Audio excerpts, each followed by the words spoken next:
Ngayon guys, is i-tutor namin kayo sa room ng aking lola. O kaya ano ba yun? Grandma. Guys. Super ganda nito. Kung magandahan kayo, comment lang kayo sa comment section.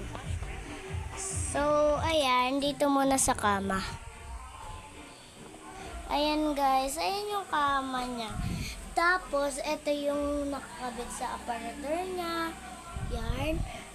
Ayan, mga aparador. Tapos, may lagusan dyan. Pwede ka magbihis. Tapos, ayan yung mga gamit. Yan, sa kabila naman guys. Ayan, walang gamit dyan. Pero, ito lang teddy bear na yan. Pati ito guys. Yan. Ito yung pinto. Ayan. At ito yung niya guys. Ayan. Ayan, guys. Ito, may salamin pa. O, ayan. Ayan. Ayan. Punta tayo sa labas.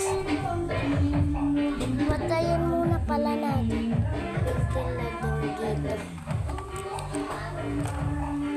Ipapost ko muna guys. So, yan. Ayan na guys. Tapos na natin. Eto pa, tuturo ko din kayo sa isa pang kwarto. Yan. Pakuha nga na cellphone Ayan ko, yung di mga masuyo. guys. Ayan. Yan. May lagusan dyan guys. Ito yung bahay namin. Ayan, di ba? Kung na-tour ko na kayo dito. Comment nyo lang kung gusto nyo i-tour ko kayo sa bahay na yan. Kasi bahay ng pinsan ko yun guys. Yan. May aircon din kami dyan, guys. Eto si ate. Asan ba si ate? Kung nakikita niya si ate, guys. Comment kayo.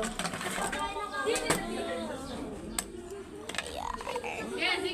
So, ayan. So, hanggang dito na ang ating video. Bye-bye!